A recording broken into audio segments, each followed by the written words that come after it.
El aire en la sala se sentía pesado, casi tanto como el silencio incómodo que se había instalado entre mi hijo Luis y yo. Hablábamos de dinero, o más bien, yo intentaba hablar, y él esquivaba la conversación con monosílabos. Le sugería prudencia con una inversión que planeaba hacer, una de esas ideas modernas y arriesgadas que su esposa, Daniela, le metía en la cabeza. No lo hacía por controlar. ¿Qué madre quiere eso? Sino por el pánico que me daba verle poner en riesgo el patrimonio que su padre y yo construimos con el sudor de toda una vida. Intentaba encontrar las palabras justas, las que sonaran a consejo y no a reproche, mientras mis manos, por pura costumbre, alisaban un cojín bordado que hice en una tarde de soledad, buscando en ese simple gesto un poco de la seguridad que me faltaba. Fue entonces, justo cuando le mencionaba la importancia de tener un fondo de emergencia, que ella apareció.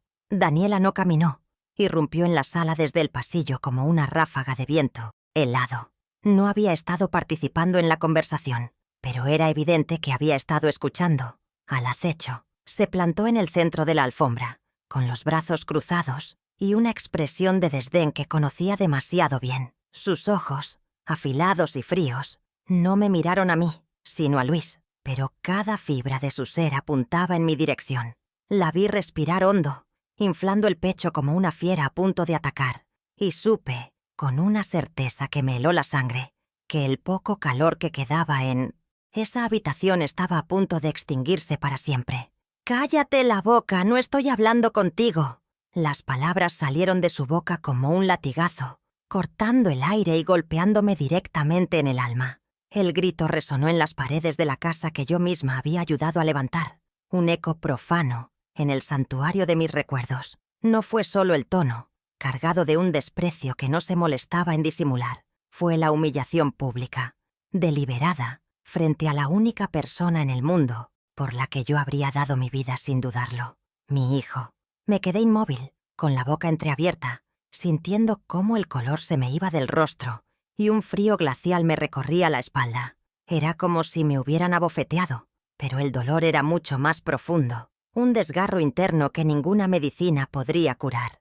Luego, para rematar la estocada, se giró hacia Luis, suavizando su expresión con una sonrisa venenosa y posesiva, y añadió con una voz que pretendía ser dulce pero que destilaba triunfo: «Me quedo con mi marido».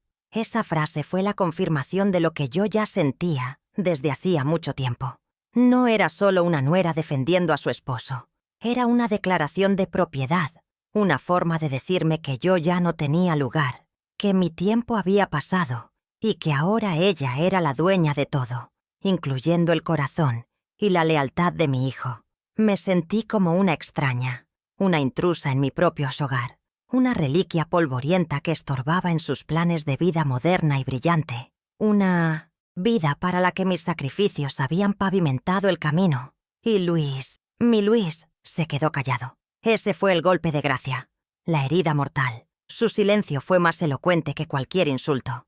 No movió un músculo, no dijo una palabra para defenderme, ni siquiera me dirigió una mirada de compasión. Simplemente bajó la vista hacia sus zapatos, encogiéndose en el sofá, convirtiéndose en un espectador pasivo de mi crucifixión. Su cobardía en ese instante validó cada palabra cruel de Daniela. Le entregó el poder absoluto y a mí me sentenció al exilio emocional. Vi en su postura la de un hombre derrotado, atrapado entre dos mundos y eligiendo el que le ofrecía una vida más cómoda, aunque eso significara pisotear el corazón de la mujer que lo trajo al mundo. En ese silencio, perdí a mi hijo. El mundo a mi alrededor pareció ralentizarse. Escuchaba el zumbido de la nevera en la cocina, el tic-tac del viejo reloj de pared, que fue un regalo de bodas de mi madre. Sonidos cotidianos que de repente se sentían ajenos, como parte de una vida que ya no era mía. Sentí un nudo en la garganta tan grande que me impedía respirar, y mis ojos se llenaron de lágrimas que me negué a derramar. No le daría esa satisfacción. Tragué saliva, sintiendo el gusto amargo de la traición, y por primera vez en muchos años me sentí completamente sola, una viuda no solo de mi amado esposo, sino también del amor y el respeto de mi único hijo. El dolor era agudo, una punzada que amenazaba con romperme, pero Debajo de esa ola de tristeza y humillación, algo más comenzó a agitarse. Era una sensación extraña, fría y calmada. Mientras Daniela arrastraba a Luis fuera de la sala, susurrándole algo al oído, una idea empezó a formarse en mi mente. Me di cuenta de que habían cometido un error fatal: confundir mi paciencia con debilidad, mi silencio con sumisión. Creyeron que, por ser una anciana viuda, yo era inofensiva, una figura decorativa a la que podían ignorar y maltratar a su antojo. No tenían idea de la fortaleza que se puede forjar en una vida de sacrificios y trabajo duro, y no sabían nada de Rodrigo, mi esposo. Él siempre fue un hombre previsor, alguien que leía a las personas con una claridad asombrosa. Recordé una conversación, años atrás, poco después de que Luis se casara. Rodrigo me había mirado con esa seriedad suya tan particular y me había dicho: «Mercedes, el amor de un hijo a veces se pierde en el camino, pero la dignidad de una madre nunca debe negociarse. He tomado medidas para que la tuya esté siempre protegida». En su momento no entendí del todo a qué se refería, pero ahora, en medio de las ruinas de mi corazón, sus palabras resonaban con una claridad atronadora. No sabían que mi Rodrigo, incluso desde el más allá, había dejado una última carta por jugar, y yo, su esposa, estaba a punto de ponerla sobre la mesa. «Me llamo Mercedes García y tengo 70 años recién cumplidos. Digo la edad sin reparo, porque cada año me lo he ganado con esfuerzo y con arrugas que cuentan historias. Soy viuda desde hace 5 años, cuando mi Rodrigo se me fue en una noche silenciosa, dejándome un vacío en la cama y en el alma que nada ni nadie ha podido llenar. Vivo sola en esta casa, la que levantamos juntos, ladrillo a ladrillo, con más sueños que dinero.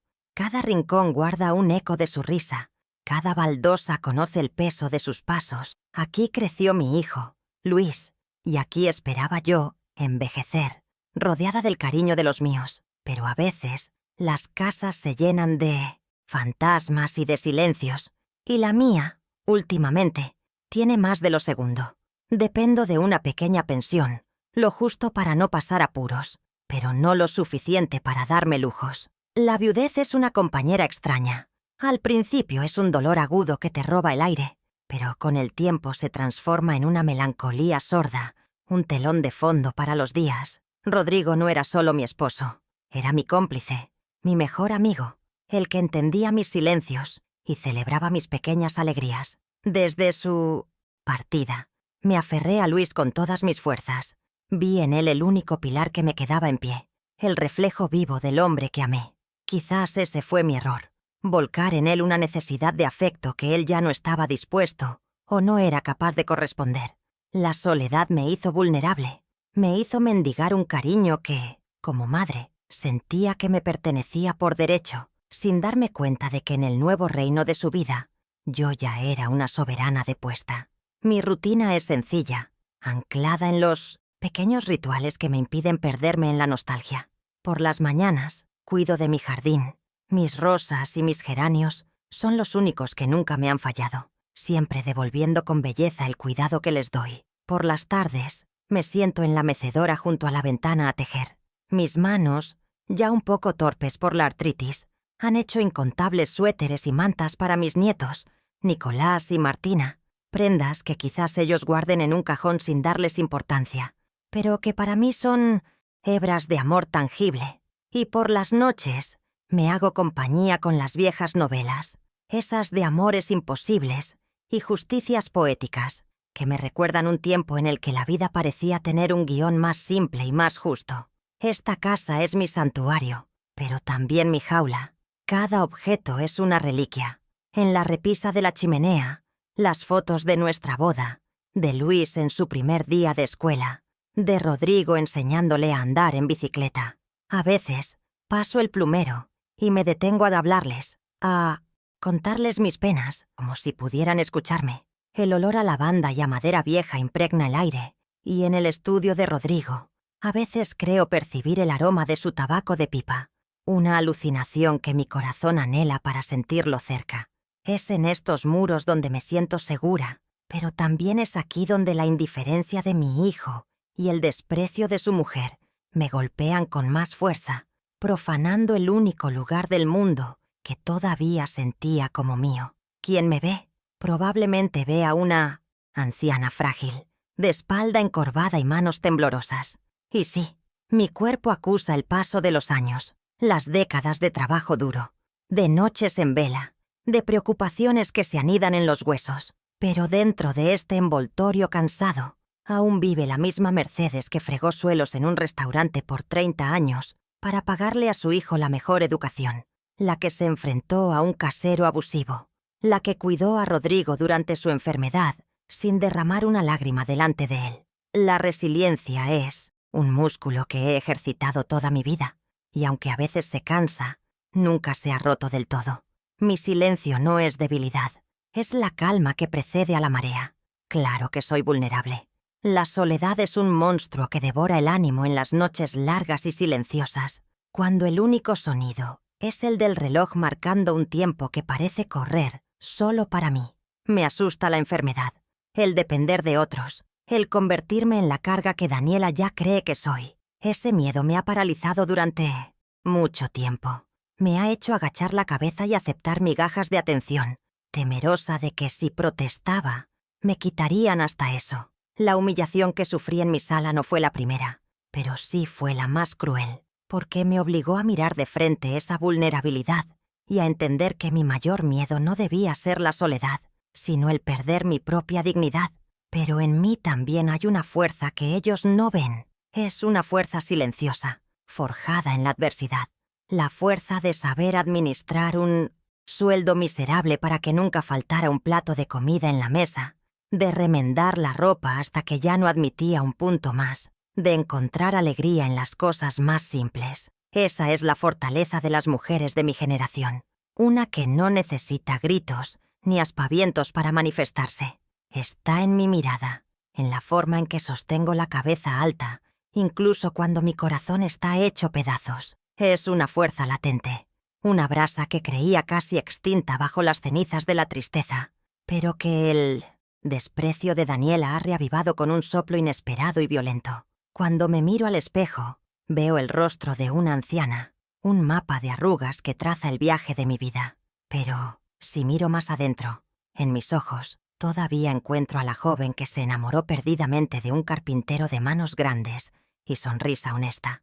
Esa dualidad me acompaña siempre. Soy la suma de todas las mujeres que he sido. La hija, la esposa, la madre, la trabajadora y ahora, la viuda. Cada una de esas etapas me ha enseñado algo. Me ha dado herramientas que olvidé que poseía. Daniela y Luis solo ven la superficie, el árbol viejo y aparentemente seco, sin imaginar la profundidad y la fortaleza de las raíces que se aferran a la tierra. La mujer que se sentó en ese sofá, aturdida y humillada, ya no es la misma que les habla ahora. Ese golpe no me rompió, me despertó, me hizo recordar quién soy, más allá de ser la madre de Luis o la viuda de Rodrigo. Soy Mercedes García, una mujer que ha sacrificado mucho, pero que nunca ha perdido el sentido de la justicia. La justicia que me enseñaron mis padres y que practiqué toda mi vida. Y si mi propia familia ha olvidado su significado, entonces tendré que recordárselo, no con gritos ni con llanto, sino con la contundencia silenciosa de la verdad. Ellos creen que la partida ha terminado, pero no se dan cuenta de que yo apenas estoy empezando a mover mis piezas. Quizás al escuchar mi historia, algunos piensen que debí haber hablado antes, que debí haber puesto límites. Otros quizás entiendan mi silencio. La vida de una madre está llena de equilibrios delicados, de batallas que elegimos no pelear por amor. Pero cuando ese amor es usado en tu contra, llega un momento en que hay que actuar. ¿Y tú? ¿Qué habrías hecho en mi lugar? Me gustaría mucho leer lo que piensas en los comentarios. Tu opinión es importante para mí, porque en historias como la mía, a veces nos sentimos muy solas, y saber que alguien nos escucha nos da una fuerza increíble para seguir adelante. Tengo a mi único hijo, Luis, y a mis 2 nietos, Nicolás y Martina. Son la luz de mis ojos, aunque últimamente esa luz me llega de lejos, como la de una estrella distante. A Nicolás, con sus 10 años, y la misma mirada curiosa de su abuelo. Apenas lo veo. A Martina, que acaba de cumplir 7, y tiene mi misma sonrisa. La veo aún menos. Daniela se encarga de llenarles la agenda con clases de piano, de francés, de esgrima. Actividades importantes, dice ella, que no les dejan tiempo para visitar a una abuela que solo puede ofrecerles galletas caseras y cuentos antiguos. Siento que me los está robando poco a poco, construyendo un muro invisible entre nosotros. Y lo que más me duele es que Luis se lo permite sin oponer resistencia. Luis no siempre fue así. Recuerdo al niño que se acurrucaba en mi regazo para que le leyera cuentos, al adolescente que me confiaba sus primeros desamores, al joven que me abrazó con lágrimas en los ojos el día de su graduación. Era un buen hombre, de corazón noble y sensible. Pero la sensibilidad, cuando no va acompañada de firmeza, se convierte en debilidad. Desde que se casó con Daniela, he visto cómo su esencia se ha ido diluyendo. Se ha vuelto un hombre pasivo, que le huye al conflicto como si le quemara. Prefiere la paz de la rendición a la tensión de la confrontación, y en esa búsqueda de una tranquilidad superficial, ha sacrificado sus propios valores, y lo que es peor, su lealtad hacia mí, su silencio ante la humillación. Que sufrí no fue maldad, fue el acto final de su cobardía.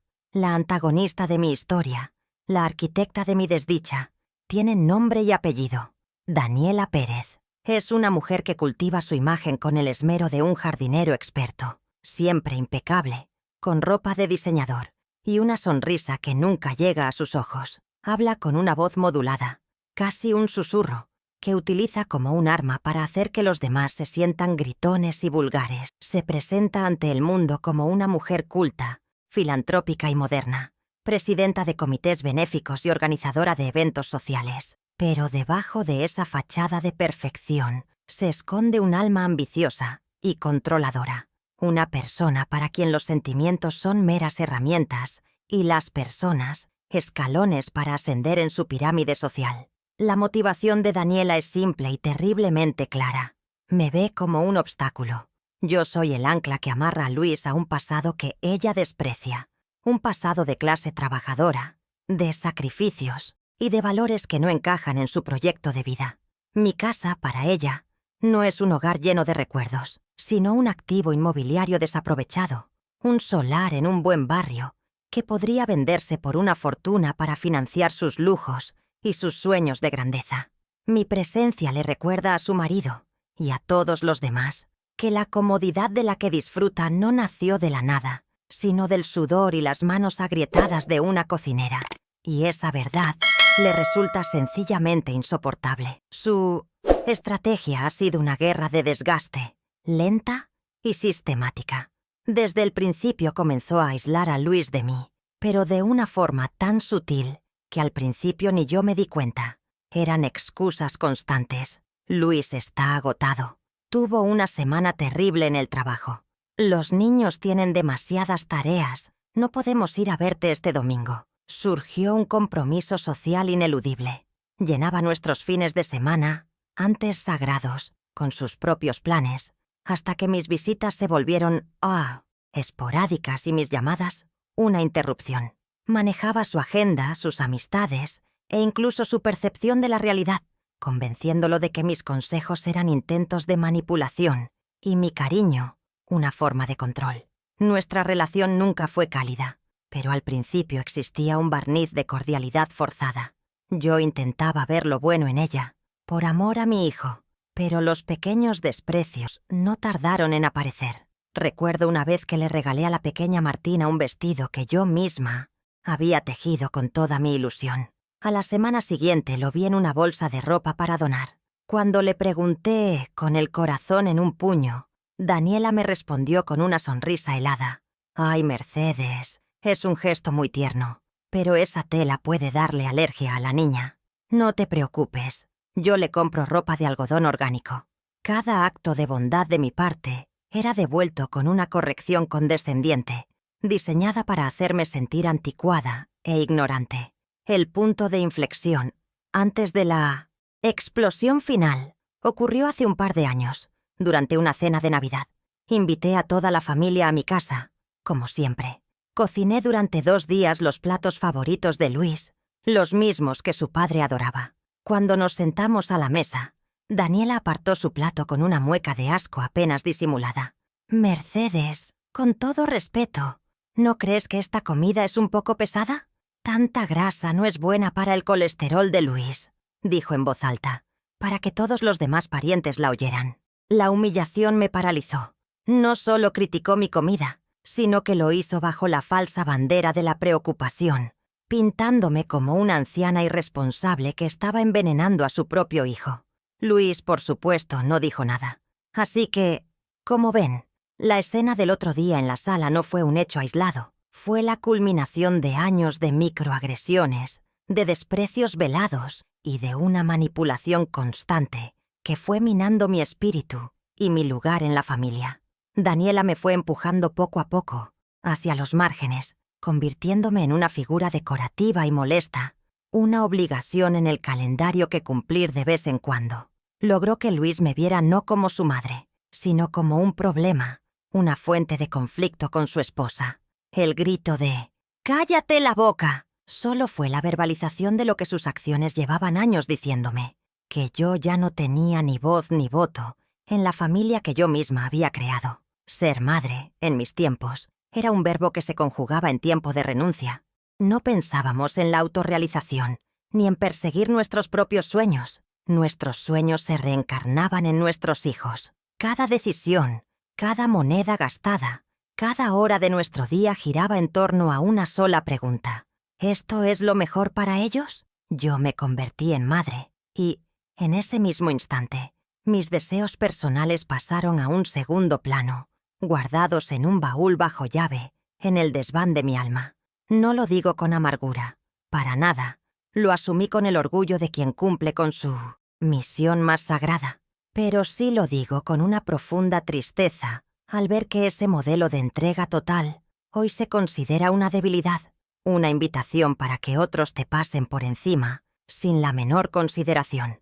Durante más de 30 años, mi vida transcurrió entre el calor sofocante de una cocina industrial y el olor a grasa y a guisos. Fui cocinera en un restaurante del centro, un trabajo honesto y duro que me dejó las manos permanentemente encallecidas y la espalda dolorida. Llegaba antes de mí que saliera el sol y me iba mucho después de que se pusiera. Mis días olían a cebolla frita y a caldo de pollo. Conocía el punto exacto de cada plato, el secreto para que la carne quedara tierna y la salsa perfecta. Y mientras mis manos alimentaban a cientos de extraños, mi corazón estaba en casa, con mi pequeño Luis, preguntándome si ya habría hecho los deberes o si se sentiría solo sin mí. No bastaba con un turno. Cuando Luis entró en la secundaria y sus libros y matrículas se volvieron más caros, supe que tenía que hacer más. Empecé a doblar turnos. Salía del restaurante a las 4 de la tarde y a las 5 ya estaba en la cocina de una cafetería, fregando platos hasta la medianoche. Apenas dormía. Recuerdo llegar a casa de madrugada, caminar de puntillas para no despertar a Rodrigo y a Luis y quedarme unos minutos de pie junto a la cama de mi hijo, observándolo dormir. Acariciaba su pelo en la penumbra y le susurraba que todo ese esfuerzo era por él, para que tuviera el futuro brillante que yo nunca pude ni soñar para mí. Ese era mi motor, la gasolina que me mantenía en pie. El dinero era tan escaso que cada céntimo contaba. Llevé el mismo par de zapatos para trabajar durante casi 3 años, rellenando con cartón los agujeros de las suelas para que no me entrara el agua en los días de lluvia. Mis abrigos eran viejos y remendados, pero Luis, él siempre tuvo lo mejor que pudimos darle. Zapatos nuevos al empezar cada curso, la mochila de moda, todos los libros que Le Poix pedían. Recuerdo una vez, de camino a casa, que vi en un escaparate un vestido precioso que me enamoró. Me quedé mirándolo unos minutos, imaginando cómo me quedaría. Luego suspiré. Pensé en la matrícula de la universidad que se acercaba y seguí mi camino. El futuro de mi hijo valía más que todos los vestidos del mundo. Y no estaba sola en esto. Mi Rodrigo era igual de sacrificado. Era carpintero, un artesano de los de antes, pero el trabajo era duro y no siempre bien pagado. Tomaba todos los encargos que podía, trabajando fines de semana y festivos, llegando a casa con las manos cubiertas de astillas y el cuerpo molido por el esfuerzo. Nunca se quejó. Cuando yo llegaba exhausta, él me esperaba con una taza de manzanilla caliente. Nos sentábamos en silencio en la cocina, demasiado cansados para hablar, pero comunicándonos en ese lenguaje mudo de quienes comparten una misma batalla. Nuestro sueño era uno solo, y tenía el nombre de nuestro hijo, Luis. Queríamos que fuera ingeniero, que tuviera un título, que usara la cabeza y no la espalda para ganarse la vida.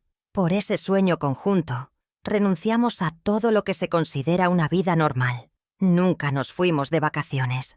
La playa más cercana la conocíamos solo por postales. No salíamos a cenar fuera, porque yo misma podía cocinar en casa por una fracción del precio. No celebrábamos nuestros aniversarios con regalos, sino con un abrazo más fuerte de lo habitual. Todas nuestras ganancias, después de pagar las facturas y la comida, iban a parar a una libreta de ahorros, a una cuenta que engordaba lentamente, peseta a peseta, con el sudor de nuestro trabajo.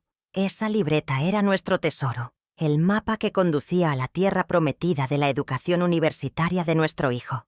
Y lo conseguimos, contra todo pronóstico. Lo logramos. Luis se licenció como ingeniero con las mejores notas, sin una sola deuda a su nombre. Nosotros pagamos hasta el último céntimo de su carrera, de sus libros, de su alojamiento. Cuando se graduó y consiguió su primer trabajo importante, Rodrigo y yo lloramos de orgullo. Sentimos que nuestra misión en la vida se había cumplido. Le habíamos dado las alas que necesitaba para volar alto, para construir su propio nido. El éxito de Luis fue el nuestro, la culminación de décadas de esfuerzo silencioso. Fue ese éxito el que le permitió acceder a un círculo social diferente, el que le permitió conocer a una mujer como Daniela. Ahora veo la vida que llevan, y el contraste con la nuestra es un abismo. Viven en una casa de diseño, conducen un coche de alta gama que cuesta más de lo que yo gané en 10 años, visten ropa de marca y viajan al extranjero 2 veces al año. Cuelgan fotos en sus redes sociales desde restaurantes de lujo y fiestas exclusivas. Y yo, sinceramente, me alegro de que mi hijo tenga todo eso. El problema no es su riqueza. El problema es su amnesia. Parecen haber olvidado por completo la escalera por la que subieron. Una escalera cuyos peldaños estaban hechos de mis manos encallecidas y la espalda rota de su padre. Disfrutan de un castillo construido sobre los cimientos de nuestro sacrificio. Nunca quise nada a cambio. Ningún padre o madre que ama de verdad espera que sus hijos le devuelvan el dinero invertido o le paguen los desvelos. El único pago que anhelaba mi corazón era el cariño, el respeto, el sentirme parte de su vida, una figura valorada y querida. Pero lo que he recibido es desdén. Daniela mira mi casa, mi ropa, mi vida, con una superioridad insultante, como si mi pobreza fuera una enfermedad contagiosa. Ha logrado convencer a Luis de que mi pasado es una vergüenza que hay que ocultar, en lugar de una historia de amor y sacrificio que hay que honrar. Me han convertido en la pariente pobre e incómoda. Por eso, cuando hablan de vender esta casa, no están hablando de vender ladrillos y cemento. Están hablando de demoler el monumento de mi vida. Cada pared de este hogar está impregnada de nuestras renuncias. El suelo de la cocina guarda las huellas de mis noches en vela. El pequeño jardín trasero fue el único lujo, el único paraíso que Rodrigo y yo nos permitimos. Esta casa es la prueba tangible de nuestro amor, el cofre que guarda el tesoro de nuestra historia. Y no voy a permitir que la vendan para comprar un apartamento con vistas al mar. No voy a dejar que conviertan el legado de Rodrigo en el dinero de bolsillo de una mujer que desprecia todo lo que nosotros representamos. Mi Rodrigo era un hombre callado, de pocas palabras, pero con una capacidad de observación que a veces daba miedo. Veía el alma de las personas detrás de sus sonrisas y sus buenos modales. Y a Daniela la caló desde el primer día. Yo, en mi afán de madre, intentaba justificarla, de encontrarle el lado bueno, pero él no se dejaba engañar. En sus últimos meses de vida, cuando la enfermedad ya le había robado las fuerzas del cuerpo, pero no la lucidez de la mente, tuvimos muchas conversaciones en la quietud de la noche. y en una de ellas me habló del futuro, de un futuro sin él. Me miró fijamente, con una intensidad que me sobrecogió, y me dijo que su mayor preocupación no era la muerte, sino mi bienestar y mi dignidad. Recuerdo sus palabras como si las estuviera escuchando ahora mismo. Mercedes, el patrimonio que hemos construido no es solo dinero o ladrillos, es el símbolo de nuestra vida, y no voy a permitir que nadie te lo arrebate o te humille por él. Me habló de su viejo amigo, Óscar Fuentes, un abogado serio y cabal, un hombre de honor que conocíamos desde la juventud. He hablado con Óscar, me confesó. Hemos dejado las cosas bien atadas. Si alguna vez, Mercedes, sientes que te faltan al respeto, que te quieren pasar por encima, búscalo. Él sabrá exactamente qué hacer. Prométeme que confiarás en él. Yo, entre lágrimas, se lo prometí, sin entender del todo la profundidad de sus precauciones, creyendo que eran los miedos de un hombre que se despedía. Óscar Fuentes. Había olvidado casi por completo su rostro.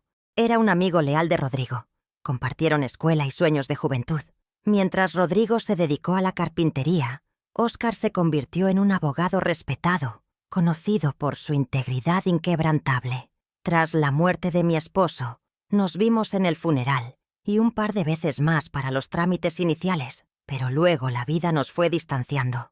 Yo me sumergí en mi duelo, y él, en sus asuntos. No había vuelto a pensar en él en años. Su nombre era solo un eco de un pasado lejano, pero las palabras de Rodrigo, tras la humillación sufrida, trajeron su nombre de vuelta a mi mente con la fuerza de una revelación. Él era la llave que mi marido había dejado para mí. Pocos días antes de morir, Rodrigo me entregó un sobre grande, de color manila, lacrado con cera roja. «Guarda esto, Mercedes», me dijo con voz débil. «No lo abras. Solo dáselo a Óscar si llega el día del que te hablé». Yo, obediente y confundida, tomé el sobre. Pesaba más de lo que el papel debería pesar.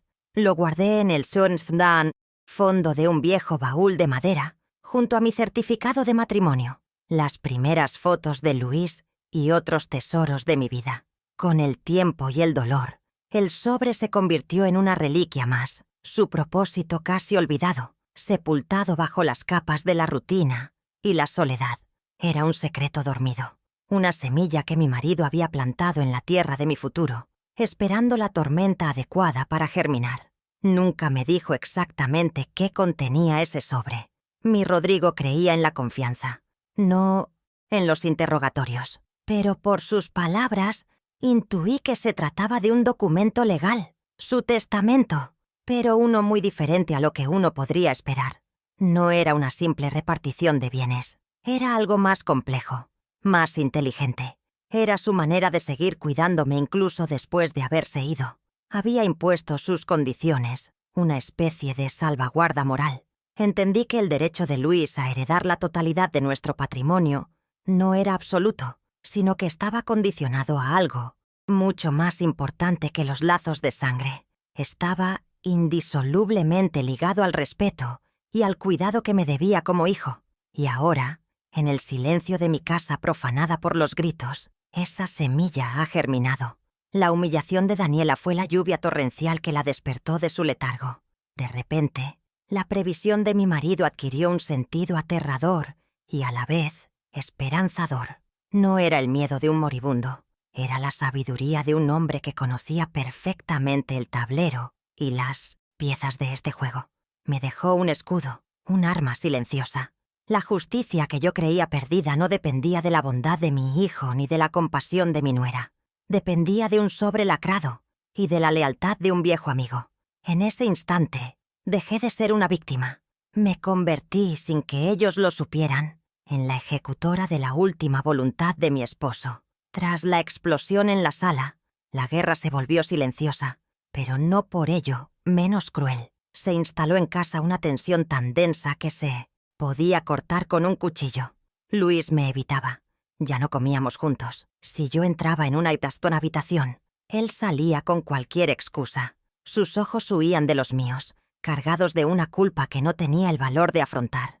Daniela, por el contrario, se pavoneaba por la casa con el aire de una reina conquistadora. Su victoria le había dado alas. Ya no se molestaba en disimular su desprecio. Me lanzaba miradas de triunfo, sonrisas condescendientes que eran más hirientes que cualquier insulto. Cada día, su presencia se sentía más invasiva, como una hiedra venenosa que trepaba por las paredes de mi hogar, asfixiando mis recuerdos y mi paz. Unos días después, reuní el valor para llamar a Luis a su teléfono móvil, esperando encontrar un resquicio del hijo que yo conocía. Quería hablar, no para recriminarle, sino para entender, para apelar a su corazón.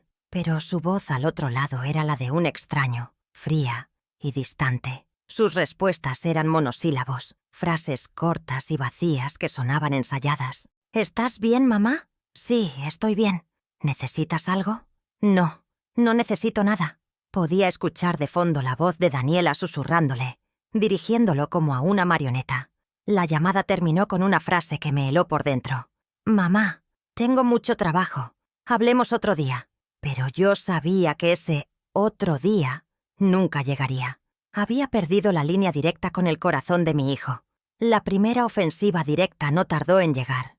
Una tarde, Daniela apareció con un hombre joven y de aspecto moderno, Alfa, que presentó como un amigo arquitecto. Sin pedirme permiso, comenzaron a tomar medidas en la sala de estar, en mi dormitorio.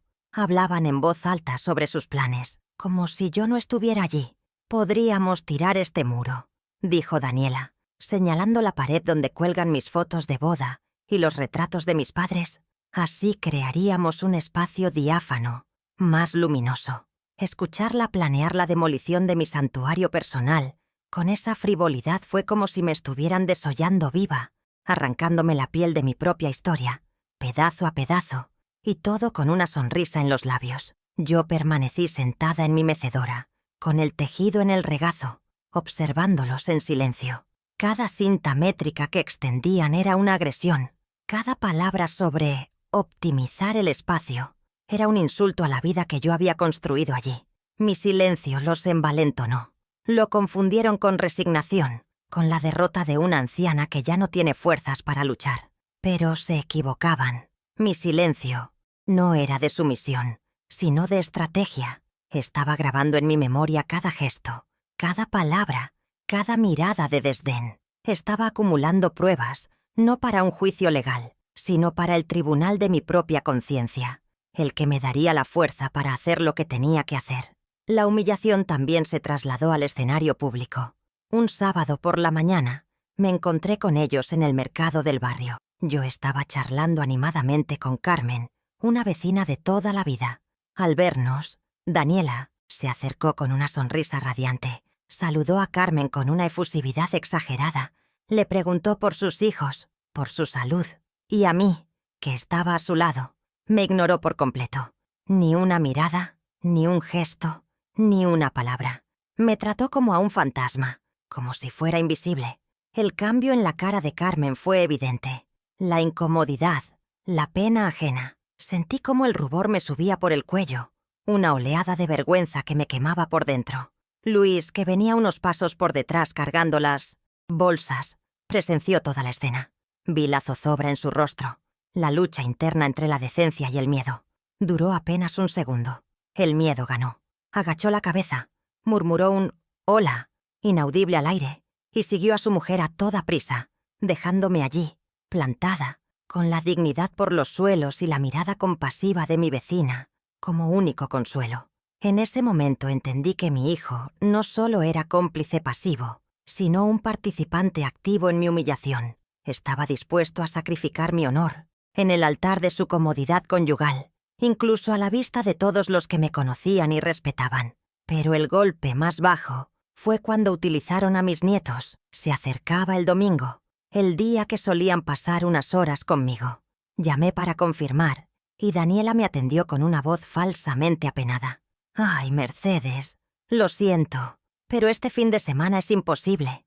Los niños están llenos de deberes y tienen que estudiar para un examen muy importante el lunes». Me tragué la decepción, aunque su excusa me sonó hueca.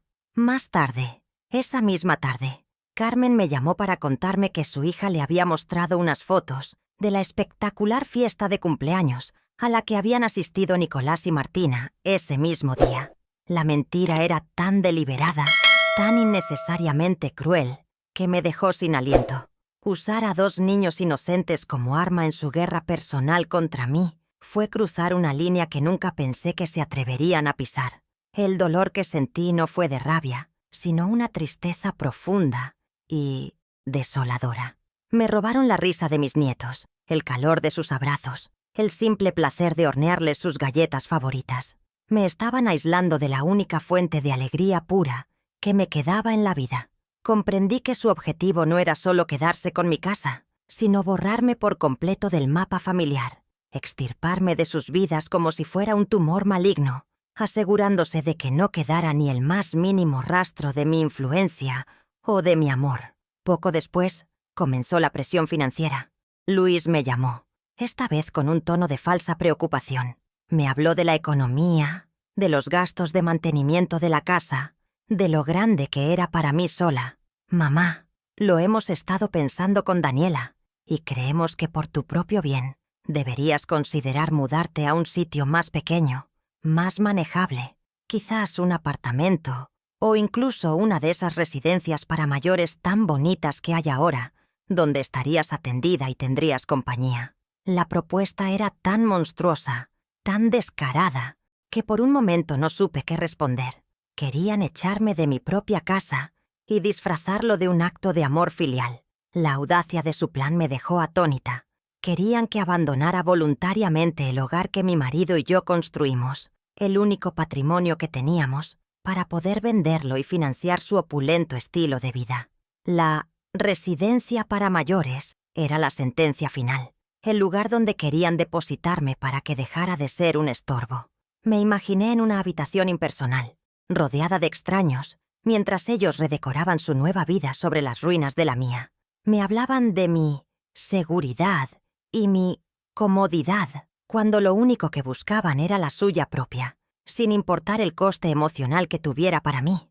La violencia psicológica se manifestó también en pequeños actos de sabotaje. Un día, mientras Daniela ayudaba a limpiar el polvo de la repisa, tiró al suelo una figura de porcelana de Lladró. No era una figura cualquiera. Era una pareja de ancianos sentados en un banco. Un regalo que Rodrigo me hizo en nuestras bodas de plata. Se hizo añicos contra el suelo. «¡Ay, qué torpe soy!», exclamó ella con una risa nerviosa. «Lo siento mucho, Mercedes. Pero bueno, estas cosas viejas son tan frágiles». La falsedad de su disculpa era palpable. Sabía perfectamente lo que esa figura significaba para mí. No fue un accidente, fue un mensaje. Tu pasado y tus recuerdos son frágiles, y yo tengo el poder de destruirlos. Me arrodillé en el suelo, con el corazón roto, en tantos pedazos como la porcelana. Mis manos temblaban mientras recogía cada fragmento, cada esquirla de ese recuerdo materializado. Pero mi temblor no era de debilidad ni de tristeza, era de una rabia contenida, fría y afilada. En ese momento, mientras sostenía los restos de mi pasado en la palma de la mano, mi determinación se solidificó. Ya no había dudas, ni vacilaciones. Esto no era un malentendido familiar. Esto era una declaración de guerra. Y si guerra querían, guerra tendrían. Pero yo no lucharía con sus armas. No usaría gritos ni insultos. Usaría la inteligencia, la paciencia y el arma secreta que Rodrigo me había legado. La fase final de su acoso fue la más descarada. Empezaron a dejar como por descuido folletos de residencias de ancianos sobre la mesa del café, en mi mesita de noche. Eran folletos a todo color, con imágenes de ancianos sonrientes jugando al bingo y paseando por jardines perfectamente cuidados. Era una forma de tortura pasivo-agresiva, un recordatorio constante de que mi tiempo en esa casa estaba contado, de que ya me habían buscado un lugar donde arrinconarme. Cada vez que veía uno de esos folletos, sentía una náusea, pero los recogía con calma y los guardaba. Eran una prueba más de su crueldad. La gota que colmó el vaso fue una tarde en que creían que yo estaba durmiendo la siesta. Pasé por el pasillo y escuché a Daniela hablando por teléfono en la terraza. Hablaba con un agente inmobiliario. Su voz era eufórica, llena de codicia. «Sí, no te preocupes. Es cuestión de semanas», la oí decir entre risas. «La vieja por fin ha entendido que tiene que irse. No tienes idea del dineral que vamos a sacar por este sitio. Por fin podremos comprarnos el ático con vistas al mar. Escucharla, referirse a mí como la vieja y reírse de mi inminente exilio borró la última partícula de duda o de piedad que pudiera quedar en mi corazón. El tiempo de la paciencia había terminado. Era la hora de llamar a Óscar Fuentes, mientras la risa codiciosa de Daniela todavía flotaba en el aire de la terraza. Algo dentro de mí hizo clic. No fue un estallido de furia, ni un torrente de lágrimas. Fue todo lo contrario. Una calma gélida, casi antinatural, se apoderó de mí, extinguiendo el fuego de la humillación y dejando en su lugar un páramo de claridad absoluta. En ese preciso instante, dejé de sentir dolor. El amor que sentía por mi hijo, ese amor incondicional que me había hecho soportarlo todo, se transformó en una especie de piedad distante. Y el desprecio que sentía por mi nuera se convirtió en un frío interés táctico. Ya no eran mi familia hiriéndome, eran adversarios en un tablero. Y yo, por fin, recordé que sabía cómo jugar. Me di la vuelta sin hacer ruido y caminé hacia mi dormitorio. Cada paso era firme, medido. Cerré la puerta detrás de mí, no con un portazo, sino con una suavidad deliberada, creando una frontera física entre su mundo de engaños y mi nuevo mundo de resolución. El murmullo de sus voces se desvaneció. Me senté en el borde de mi cama, la cama donde había dormido junto a Rodrigo durante más de 40 años, y respiré hondo. Ya no era una víctima acorralada. Era una mujer que había sido empujada al límite y había encontrado, no un abismo, sino un terreno sólido, desde el cual contraatacar. La mujer que había mendigado amor y respeto había muerto en ese pasillo.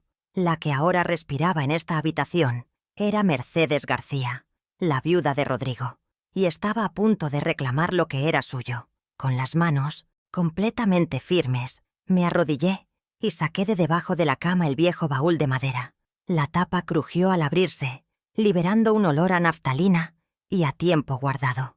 Aparté con cuidado mi velo de novia y las cartas de amor de mi juventud hasta que mis dedos tocaron el sobre de color manila. Al sostenerlo, sentí su peso, no solo físico, sino también el peso de la promesa de mi marido, de su amor previsor. Lo saqué y lo puse sobre mi regazo. El sello de cera roja seguía intacto. Un corazón carmesí que había esperado pacientemente el momento de empezar a latir. Mirando ese sello, sentí la presencia de Rodrigo a mi lado, su mano en mi hombro, dándome la fuerza y la aprobación que necesitaba. Mientras observaba el sobre, reflexioné sobre mis motivaciones. Esto ya no era solo por mí. Si permitía que ganaran, estaría validando su mundo. Un mundo donde la gratitud no existe, donde el respeto es una moneda de cambio y donde los ancianos son objetos desechables. No se trataba de venganza, porque la venganza es un fuego que te consume a ti tanto como a tu enemigo. Se trataba de justicia, de restaurar el orden moral de las cosas, de enseñarle a mi hijo, de la única manera que parecía que podía entender, que hay consecuencias para la debilidad y la complicidad.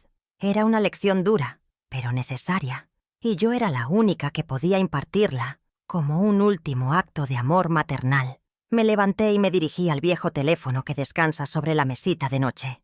Me senté en la butaca de Rodrigo, la que aún conserva la forma de su cuerpo. Con el sobre en una mano, marqué con la otra los números de la tarjeta de visita que mi esposo me había dejado junto con el sobre hacía tantos años. El teléfono sonó un par de veces antes de que una voz grave y profesional respondiera. Despacho de Abogados Fuentes. Dígame. Mi voz, cuando hablé, sonó extrañamente serena, firme, sin un atisbo de duda. Buenas tardes. Mi nombre es Mercedes García. Soy la viuda de Rodrigo García. Llamo para hablar con el señor Óscar Fuentes. Dígale, por favor, que ha llegado el momento del que mi marido le habló. Se hizo un breve silencio al otro lado de la línea, y luego la voz del propio Óscar, cargada de una repentina seriedad, me respondió. Mercedes, la estaba esperando. Dígame cuándo le viene bien. Acordamos una cita para la mañana siguiente en su despacho. Al colgar el teléfono, sentí como si me hubieran quitado un peso enorme de encima, el peso de años de silencio y de dolor contenido. Por primera vez desde que Rodrigo murió, no me sentía sola. Tenía un plan, tenía un aliado y tenía el poder de la última voluntad de mi marido. La maquinaria de la justicia silenciosa, diseñada por él tanto tiempo atrás, acababa de ponerse en marcha. Esa noche, en la cena, mi comportamiento desconcertó a Luis y Daniela. Yo, que solía estar callada y cabizbaja, me mostré serena, casi distante. Comí con apetito e incluso hice un comentario trivial sobre el tiempo. Me miraron con extrañeza, cuchichearon entre ellos. Vi en sus ojos que interpretaban mi calma como la aceptación final de mi destino, la paz de los vencidos. Pensaron que finalmente me había rendido, que había aceptado la idea de la residencia y que pronto dejaría el camino libre. Dejé que lo creyeran. Su arrogancia era mi mejor camuflaje, su exceso de confianza, el cebo perfecto para la trampa que, sin saberlo, ya se estaba cerrando a su alrededor. Antes de dormir, me acerqué a la ventana y miré la luna. Sabía que el paso que iba a dar al día siguiente cambiaría nuestras vidas para siempre. No habría vuelta atrás. La familia, tal y como la conocíamos, se rompería, quizás de forma irreparable. Sentí una punzada de tristeza por ello, por la pérdida de lo que pudo haber sido. Pero esa tristeza fue rápidamente reemplazada por una determinación inquebrantable. No estaba destruyendo una familia. Estaba podando las ramas podridas para salvar el árbol. Estaba luchando no solo por una casa, sino por el principio de que una vida de amor y sacrificio merece, al final del camino, un mínimo de dignidad. Y esa lucha estaba dispuesta a librarla hasta el final. El despacho de Óscar Fuentes era un refugio del viejo mundo, un lugar donde la ley parecía tener un peso y una dignidad que se ha perdido en otros sitios. Olía a cuero, a papel antiguo y a justicia. Óscar, aunque con más canas y arrugas, era el mismo hombre íntegro que yo recordaba. Me recibió con un respeto solemne, sin preguntas innecesarias. Me condujo a su oficina, forrada de estanterías repletas de libros con lomos dorados, y nos sentamos en 2 sillones de cuero que parecían haber escuchado 1000 secretos. Puse el sobre lacrado sobre su escritorio de caoba, y por un instante, ambos lo miramos en silencio. Era la última voluntad de un amigo común, y ambos sentimos la solemnidad de aquel momento que por fin había llegado. Con un pequeño abrecartas de plata, Óscar rompió el sello de cera con la precisión de un cirujano. Dentro había varios documentos, pero el principal era el testamento de Rodrigo. El abogado lo leyó en voz baja para sí mismo al principio, asintiendo lentamente, y luego me lo explicó a mí, punto por punto, en un lenguaje claro y sencillo. Fue entonces cuando comprendí la genialidad y el profundo amor de mi marido. La casa y un considerable seguro de vida le serían transferidos a Luis, sí, pero bajo una cláusula de bienestar. Si yo, como usufructuaria vitalicia, declaraba ante el albacea, que era el propio Óscar, haber sufrido trato indigno, abandono o menoscabo de mi dignidad, la titularidad de todos los bienes pasaría a ser administrada directamente por mí. Era una bomba de relojería legal, perfecta e inexpugnable. Nuestra primera acción fue una pequeña victoria, un movimiento de ajedrez diseñado para sembrar la inquietud. Óscar redactó una notificación formal, un documento de apariencia intimidante lleno de jerga legal. No revelaba la cláusula, por supuesto. Eso sería mostrar nuestra mejor carta. Demasiado pronto. Simplemente informaba a mi hijo Luis, en su calidad de heredero principal, que el patrimonio de su difunto padre, Rodrigo García, estaba siendo sometido a una revisión por parte del albacea testamentario para verificar el cumplimiento de ciertas condiciones fiduciarias preestablecidas. Y lo más importante, notificaba que, hasta nuevo aviso, cualquier intento de vender, hipotecar o alterar la propiedad principal quedaba legalmente paralizado.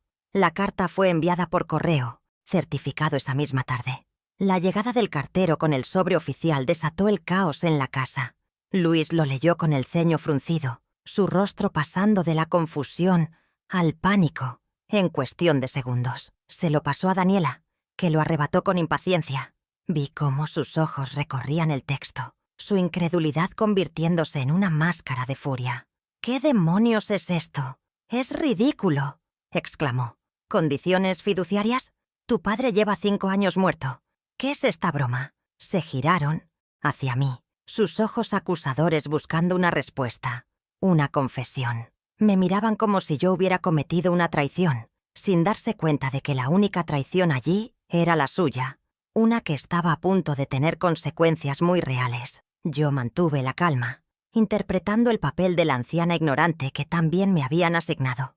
Me encogí de hombros con una expresión de inocente confusión. No sé nada de abogados, hijos. Vuestro padre era un hombre muy cuidadoso. Siempre decía que había que hacer las cosas bien. Yo confío en lo que él haya dejado dispuesto. Mi fingida ignorancia los desarmó y los enfureció aún más. No podían acusarme de nada, pero la semilla de la sospecha, y sobre todo, del miedo, había sido plantada. Su plan de venta rápida se había topado con un muro legal inesperado. Pasaron la noche cuchicheando, haciendo llamadas frenéticas a un abogado amigo suyo, que seguramente les dijo que, sin ver el testamento, no podía hacer nada. La primera grieta en su fortaleza de arrogancia había aparecido. La segunda mini revelación llegó una semana después. Una de las tejas del techo se había roto con la última lluvia, provocando una gotera en el pasillo. Se lo mencioné a Luis, y él me despachó con un gesto de fastidio. «Ahora no hay dinero para eso, mamá. Ya lo veremos más adelante», dijo, aunque yo sabía que esa misma tarde se había gastado una suma considerable en una nueva cafetera de diseño que Daniela quería. Era otra pequeña humillación, otro recordatorio de que mis necesidades eran la última de sus prioridades. Pero esta vez yo tenía un as bajo la manga, uno que Óscar me había revelado al explicarme los detalles del seguro de vida de Rodrigo. Siguiendo las instrucciones del abogado, fui al banco al día siguiente. Presenté mi documentación y la autorización de Óscar. La empleada del banco me condujo a una sala privada y me confirmó la existencia de una cuenta a mi nombre, una cuenta que ni Luis ni Daniela conocían. Era parte del seguro de vida de Rodrigo, una pequeña porción que él había dispuesto para mis gastos personales y emergencias, completamente independiente del grueso de la herencia. No era una fortuna, pero era más que suficiente para mis necesidades. Retiré el dinero para la reparación del tejado, sintiendo una oleada de independencia y poder que no había sentido en años. Era mi dinero, ganado con el sudor de mi marido, y por fin podía usarlo para mi propio bienestar. El lunes por la mañana, un equipo de techadores se presentó en la puerta.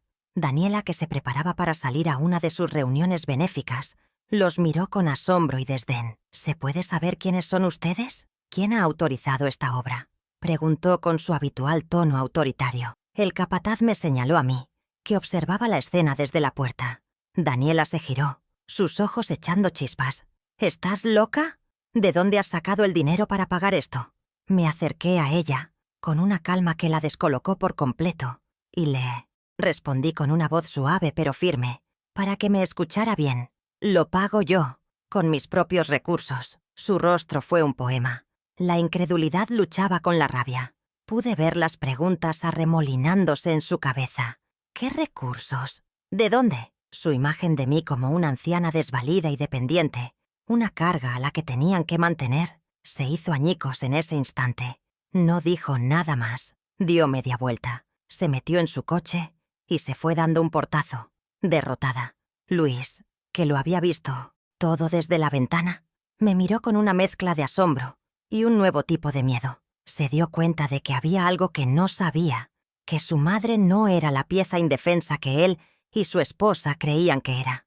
Estas dos pequeñas victorias, la legal y la financiera, cambiaron por completo la atmósfera en la casa.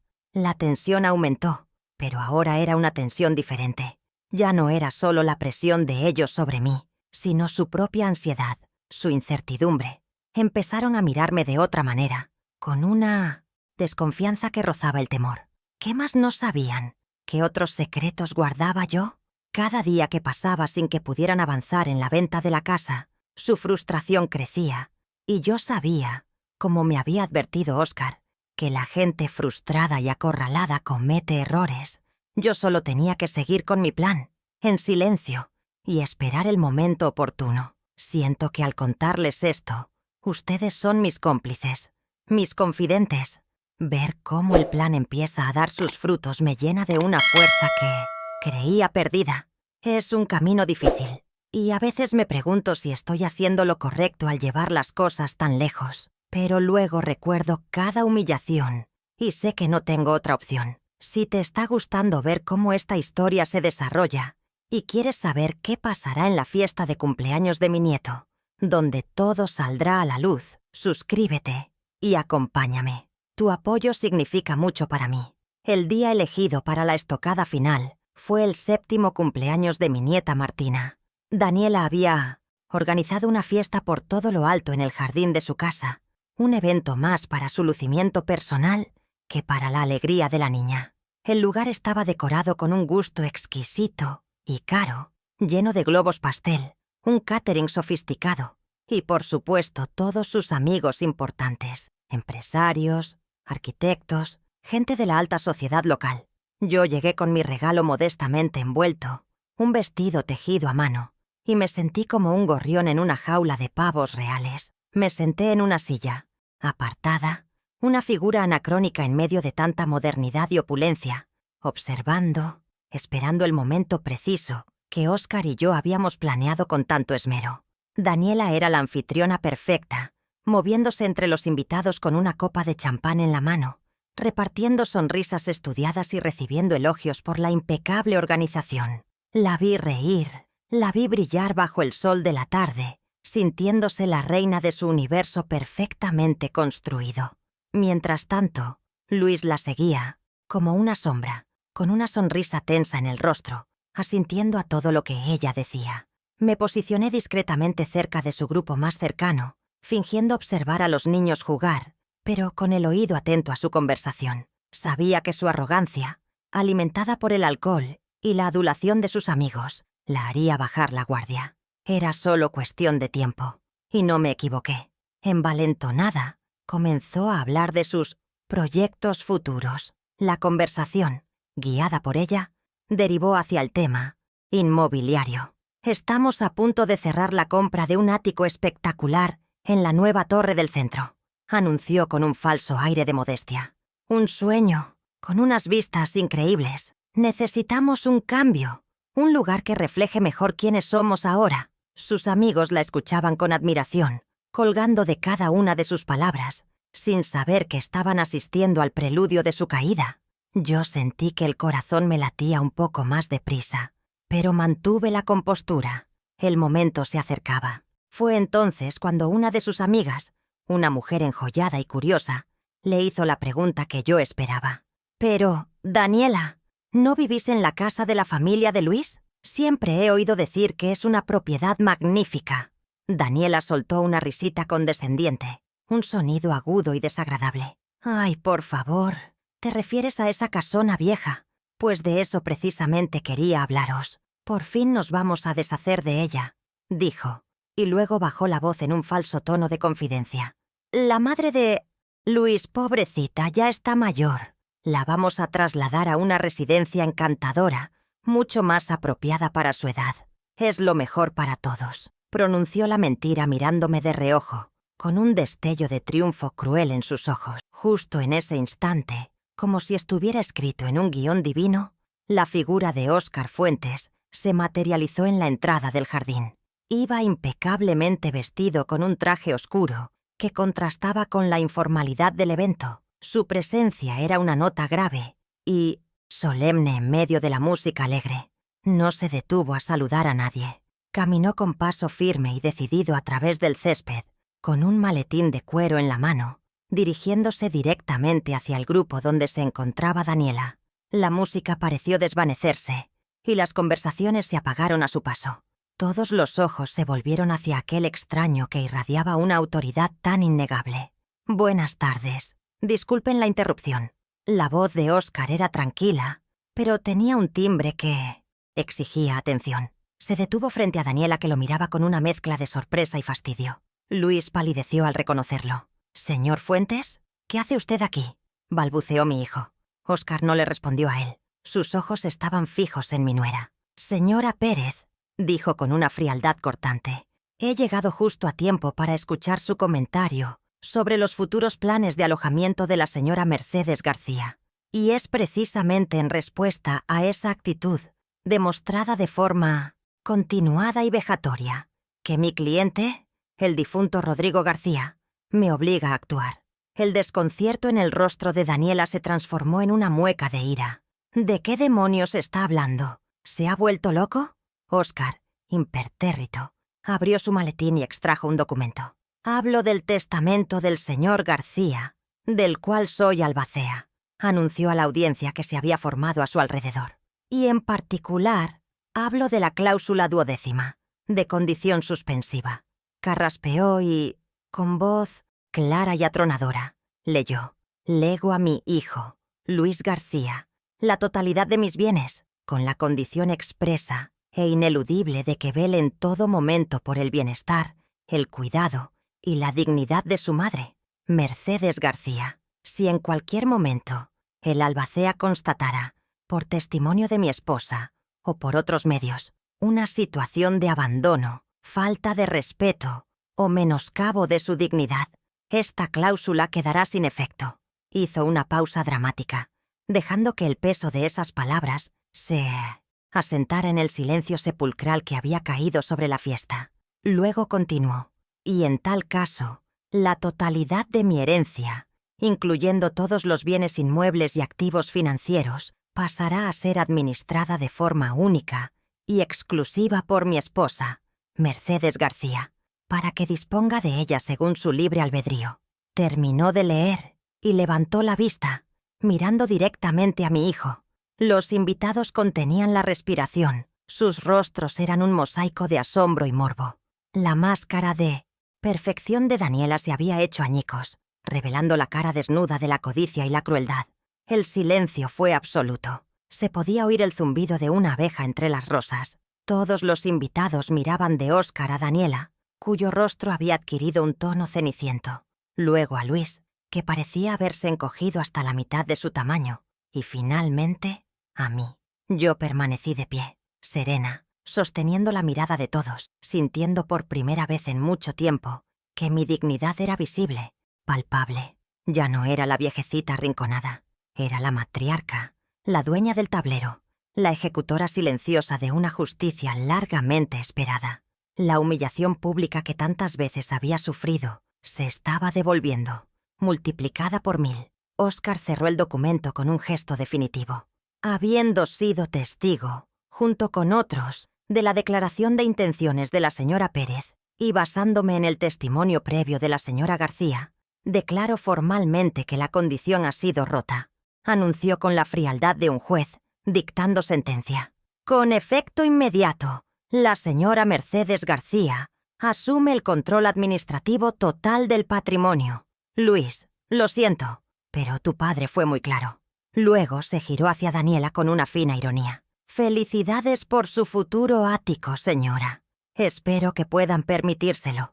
Dicho esto, me dirigió una respetuosa inclinación de cabeza. Se dio la vuelta y se marchó, dejando tras de sí las ruinas de una fiesta y de una vida construida sobre la mentira. Cuando Óscar se fue, el silencio que dejó a su paso fue ensordecedor. Los invitados, con los ojos como platos, comenzaron a balbucear excusas y a escabullirse en un goteo constante de vergüenza ajena. Nadie quería quedarse a presenciar el naufragio. En pocos minutos, el jardín quedó casi vacío, con los restos de una fiesta que había muerto de forma súbita y violenta.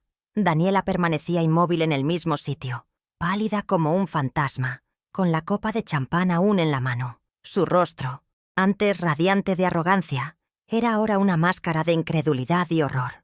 Luis se había derrumbado en una silla, con la cabeza entre las manos, emitiendo unos sollozos ahogados, patéticos. Yo los observé desde la distancia, sin una pizca de triunfo en mi corazón, solo con la serena y amarga sensación de que la justicia, a veces, es una cirugía dolorosa. Para Daniela la pérdida fue mucho más allá del dinero. Fue una muerte social. Su reputación, esa imagen de mujer exitosa, elegante y controladora que había tardado años en construir, se había desintegrado ante la misma audiencia que ella tanto se esforzaba por impresionar. La historia de su humillación pública, del testamento que la desnudó como una usurpadora cruel, se extendería por sus círculos como la pólvora. Perdió su estatus, su prestigio, el escenario sobre el que representaba su obra de teatro. Se quedó sin nada, porque su identidad entera estaba cimentada sobre la apariencia de riqueza y poder que acababa de desvanecerse. Su caída fue tan espectacular como lo había sido su ascenso. Un castillo de naipes derribado por el soplo de la verdad. Luis, por su parte, se enfrentó al abismo de su propia debilidad.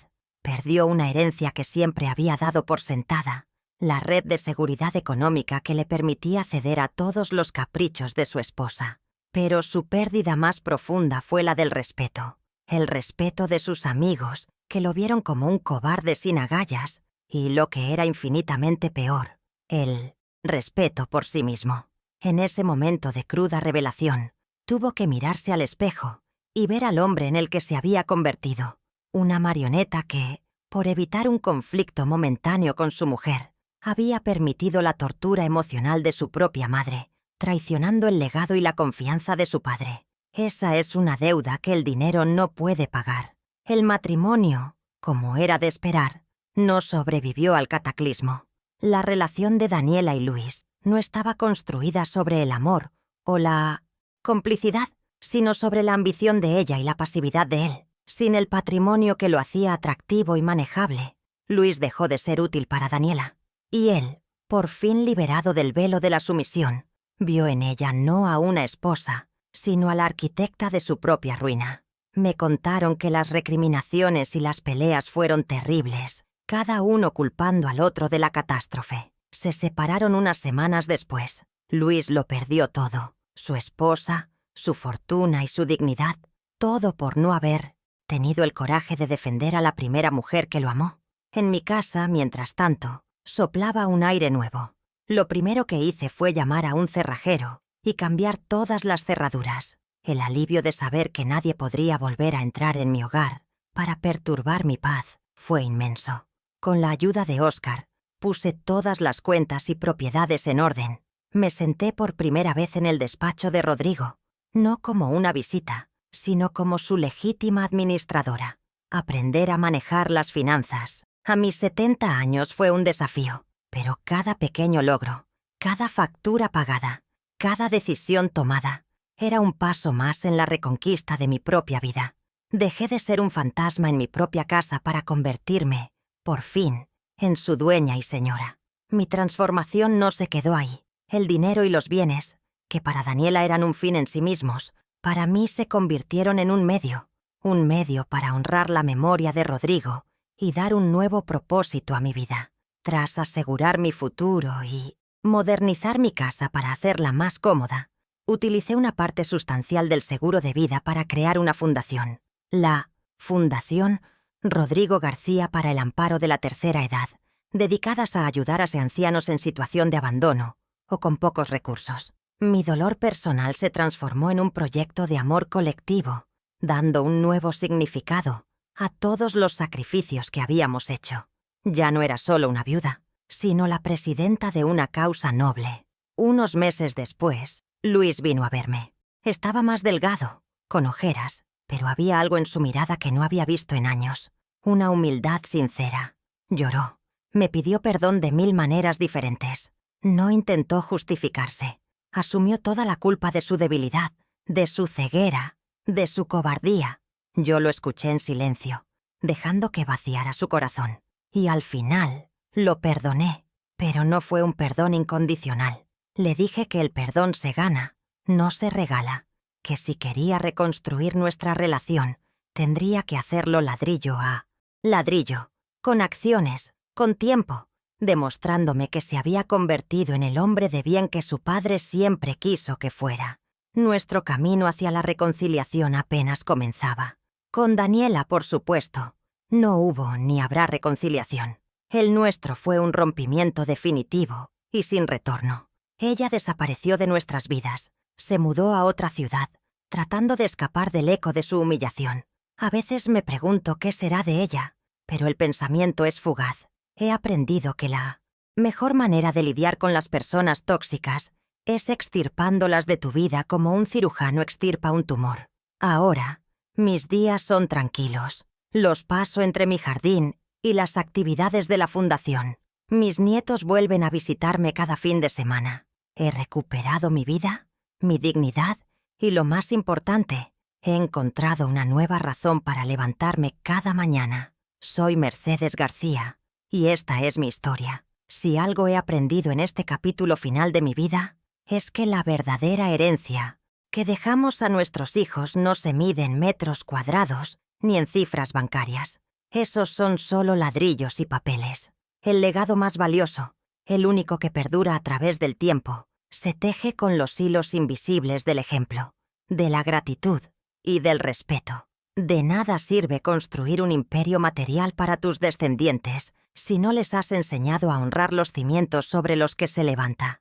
La riqueza que no va acompañada de valores morales es como una casa sin fundamentos. Puede parecer imponente por un tiempo, pero al final, ante la primera tormenta, está destinada a derrumbarse en un montón de escombros y polvo. La dignidad de una madre y un padre es sagrada. Es un pacto no escrito, un mandamiento grabado en el corazón de la humanidad desde el principio de los tiempos. Damos la vida, el tiempo, el sueño, la salud. Lo damos todo sin esperar más pago que el amor y el respeto cuando nuestras fuerzas comienzan a menguar. Pisotear esa dignidad, tratar a tus padres como un estorbo o una carga, es un acto de una ingratitud tan profunda que envenena el alma. Mi historia es una prueba de que el universo, a su manera misteriosa, tiene una forma de equilibrar la balanza. La justicia puede ser lenta, puede ser silenciosa, pero siempre llega para aquellos que olvidan de dónde vienen y quién les dio las alas para volar. Nunca subestimen la fuerza silenciosa de una madre. El mundo moderno tiende a descartar a los ancianos, a vernos como seres frágiles, anticuados, desconectados de la realidad. Nos confunden con los muebles viejos de la casa, llenos de polvo y pasados de moda. Pero se olvidan de que la madera vieja es la más resistente. Se olvidan de que en nuestras arrugas se esconde la sabiduría de 1000 batallas, libradas y ganadas en silencio. Nuestra paciencia puede ser infinita, nuestro amor incondicional, pero cuando nuestra dignidad es amenazada, cuando el legado de toda una vida está en peligro, esa paciencia se convierte en una estrategia formidable y ese amor en una fuerza capaz de mover montañas y derribar imperios de arrogancia. Este viaje no solo me devolvió mi casa y mi seguridad, me devolvió a mí misma. Durante años me había definido a través de otros. Era la esposa de Rodrigo, la madre de Luis. Cuando ellos ocupaban el centro de mi vida, yo me fui desvaneciendo en los márgenes. Esta lucha me obligó a redescubrir a Mercedes. Me enseñó que merezco respeto no solo por mi rol de madre, sino por ser quien soy, por mi propia historia, mi propia fortaleza. Aprendí que poner límites no es un acto de egoísmo, sino de amor propio, y que la verdadera soledad no es vivir sola en una casa, sino vivir rodeada de gente que no te valora y te hace sentir invisible. Al final, la lección es simple pero profunda. Cuida tus raíces, porque un árbol, por muy altas que sean sus ramas, no puede sobrevivir si su base está podrida. La familia no es una obligación, es un tesoro, pero un tesoro que requiere cuidado, gratitud y, sobre todo, un respeto inmenso por aquellos que plantaron la semilla original. Espero que mi historia sirva como un recordatorio, quizás un espejo, para que miremos a nuestros mayores no como un eco del pasado, sino como los pilares que sostienen nuestro presente, porque el amor que se les niega hoy será el vacío que encontraremos en nuestro propio mañana. Gracias de corazón por haberme acompañado en este viaje, por haber escuchado mi historia hasta el final. Saber que hay alguien al otro lado escuchando le da sentido a todo lo que he vivido. Si estas palabras te han conmovido o te han hecho reflexionar, quizás puedas compartirlas. A veces, una historia como la mía puede ser la luz que alguien necesita para encontrar su propio camino o la fuerza para reclamar su propia dignidad. Les envío un abrazo inmenso, lleno de la paz que por fin he encontrado.